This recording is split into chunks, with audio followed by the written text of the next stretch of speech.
Hello दोस्तों, इस video में हम बेरोजगारी की समस्या पर निबंध पढ़ेंगे जो कि एग्जाम के दृष्टि से बहुत ही महत्वपूर्ण है, बहुत ही उपयोगी है। हर साल एग्जाम में इस तरीके का निबंध पूछा जाता है। तो यहाँ से हम ब्लैक पेन और ब्लू पेन का यूज करेंगे। हेडिंग के लिए ब्लैक पेन और लिखने के लिए यहाँ पे ब्लू पेन का यूज करेंगे। तो यहाँ से हम शुरू करते हैं। पहला हेडिंग है हमारा प्रस्तावना। ब्लैक पेन से डालेंगे हेडिंग प्रस्तावना। तो यहाँ से हम शुरू करते हैं। बेरोजगारी की समस्या हमारे देश की एक प्रमुख समस्या है। जो बेरोजगारी की समस्या है हमारे देश की क्या है? एक प्रमुख समस्या है। यह दिन प्रतिदिन बढ़ती ही जा रही है। यह दिन प्रतिदिन बढ़ती ही जा रही है। इससे एक ओर गरीबी, भूखमरी तो दूसरी ओर युवकों में आक्रोश, गुस्सा तथा अनुशासनहीनता, डिसिप्लिन में कमी को बढ़ावा मिलता है। इससे क्या होते हैं? चोरी, डकैती, हिंसा एवं आत्महत्या, सुसाइड जैसे केस सामने आते हैं। नेक्स्ट हेडिंग है हमारा बेरोजगारी का अर्थ। बेरोजगारी का अर्थ यहाँ ब्लैक पेन से डालेंगे हेडिंग। किसी व्यक्ति द्वारा सक्रियता से रोजगार की तलाश किए जाने के बावजूद, किसी व्यक्ति द्वारा सक्रियता से यानी कि अपनी पूरी कोशिश से रोजगार की तलाश किए जाने के बावजूद जब उसे काम नहीं मिल पाता है, जब उसे काम नहीं मिल पाता है तो यह अवस्था बेरोजगारी कहलाती है। तो यह अवस्था बेरोजगारी कहलाती है। या कोई व्यक्ति काम करने के लिए तैयार और योग्य है, पढ़ा लिखा है, तैयार है, लेकिन उसे कोई वेतन वाली नौकरी नहीं मिल पाती है, लेकिन उसे कोई सैलरी वाली यानी वेतन वाली नौकरी नहीं मिल पाती, उसे ही क्या कहता है? बेरोजगारी की श्रेणी में रखा जाता है। बालक, वृद्ध, अक्षम एवं अपंग व्यक्तियों को बेरोजगारी की श्रेणी में नहीं रखा जा सकता।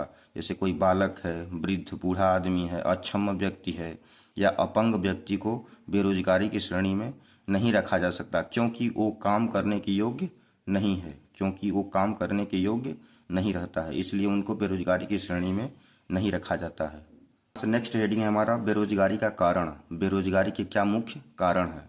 तो यहाँ से बेरोजगारी के कुछ प्रमुख कारण इस प्रकार हैं।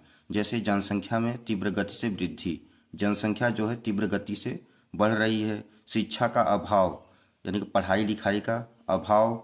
वैज्ञानिक उपकरणों का अधिक मात्रा में उपयोग, जो वैज्ञानिक उपकरण है, हमारे मशीनें हैं, उससे क्या हो जा रहा है? उसी से काम ले रहे हैं लोग, उससे मनुष्य उपयोग नहीं हो पा रहे हैं।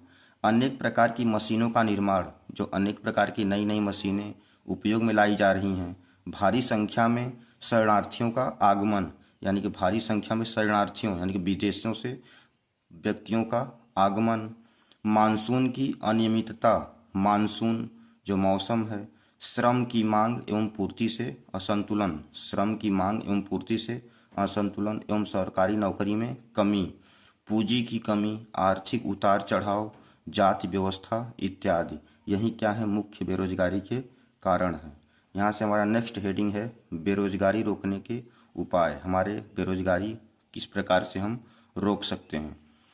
बेरोजगारी को रोकने के लिए सरकार को, गवर्नमेंट को, समाज को और निजी क्षेत्र के लोगों को मिलकर काम करना होगा, यानी कि सबको मिलकर काम करना होगा बेरोजगारी को रोकने के लिए। इसके लिए शिक्षा, कौशल विकास और रोजगार के अवसर बढ़ाने जैसे उपाय किए जा सकते हैं। शिक्षा, कौशल विकास और रोजगार के अवसर बढ़ाने जैसे उपाय किए जा सकते हैं। कुटीर उद्योगों का विकास करना, यानी कि लघु उद्योगों का विकास करना।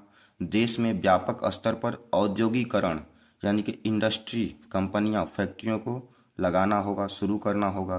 कृषि के विकास के साथ पशुपालन, कृषि के विकास के साथ साथ पशुपालन। सड़कों का निर्माण, रेल परिवहन का विकास, पुल निर्माण, मनरेगा को चालू रखना इत्यादि, ये सब क्या है? बेरोजगारी रोकने के प्रमुख उपाय हैं। यहाँ से नेक्स्ट हेडिंग है उपसंहार। ब्लैक पेन से हम डालेंगे उपसंहार। तो यहाँ से बेरोजगारी को दूर करने के लिए हमें एकजुट होकर प्रयास करना चाहिए। बेरोजगारी को यानी बेरोजगारी की समस्या को दूर करने के लिए हमें एकजुट होकर, एकता बनाकर प्रयास करना चाहिए एवं कम दरों पर काम नहीं करना चाहिए। जो कम वेतन देते हैं उन पे हमें काम नहीं करना चाहिए। हमें स्वयं का छोटा धंधा शुरू करके, हमें स्वयं का छोटा कोई धंधा शुरू करके लोगों को रोजगार देना चाहिए तथा बहुत ही जरूरत पड़ने पर मशीनों का उपयोग करना चाहिए। जब बहुत अत्यधिक आवश्यकता है तभी हमें मशीनों का उपयोग करना चाहिए। ज़्यादा से ज़्यादा मजदूरों को रोज़गार देना चाहिए। ज़्यादा से ज़्यादा मजदूरों को रोज़गार देना चाहिए। इन सब तरीक़ों से हम बेरोज़गारी की समस्या को दूर कर सकते हैं। इन्हीं सब तरीक़ों से हम बेरोज़गारी की समस्याओं को दूर कर सकते हैं। तो यहाँ से ये रहे बेरोज़गारी की समस्या पर निबंध। वीडियो अच्छा लगा हो तो चैनल को लाइक, सब्सक्राइब एंड शेयर करें। ओके, धन्यवाद।